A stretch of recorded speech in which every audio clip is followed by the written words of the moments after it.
It almost sounds like a support joke. What's the fastest way to resolve an incident report? Easy. Don't have one in the first place. Okay, maybe it's kind of silly, but there's some truth behind it. Let me explain. Traditional problem resolution follows a well-known sequence. First is a problem, which is reported as an incident, and then with a bit of luck, it's resolved.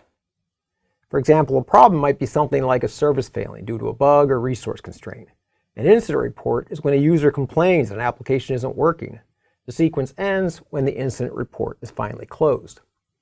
For SREs, the elapsed time from start to finish is known as MTTR, or mean time to repair. But MTTR is about repairing software after the incident is reported. Returning to my joke, what if we could predict problems before they occurred? No more app or service failure. There'd be no incident to report and no scrambling to resolution. The problem with the traditional approach to incident management is that it relies on a react and repair strategy. A better way is to predict. That way, with a heads up, you're better positioned to prevent. But what exactly does this mean? Well, for years, software repair focused on manual remediation. That was the case for apps, tools, libraries, and so on. This work is time-consuming and involves a mouthful of benchmarks to hit. For example, metrics like mean time to detect, acknowledge, identify, fix, and validate. A smarter approach is proactive. It uses artificial intelligence, machine learning, and AIOps to shift the focus away from repair and towards prevention. New metrics that come into play, namely MTTP and MTTN. They correspond to mean time to prevent and mean time to notify. So how does this work? One word: observability. That's what drives the monitoring and analysis of applications, services, and resources. That is, they are observable by support platforms. Let me give you a one-line definition of observability.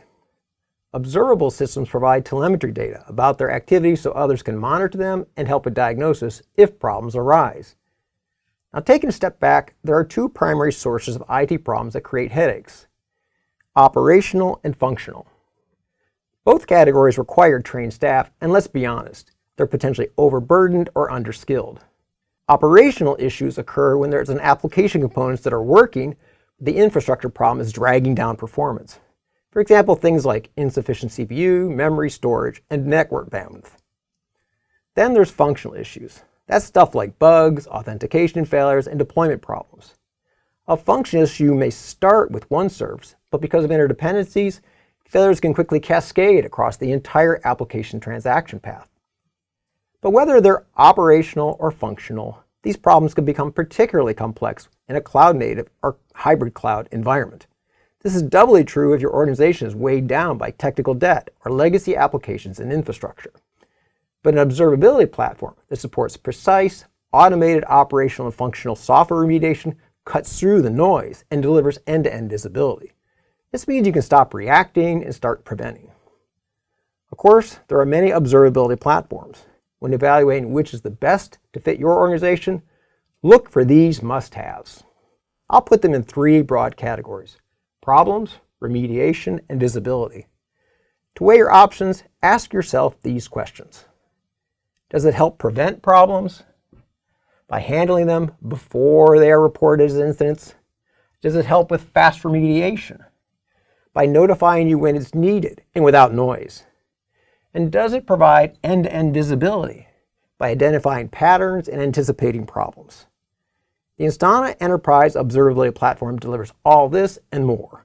The payoff: your developers will spend more time writing and optimizing code and less time troubleshooting incident reports.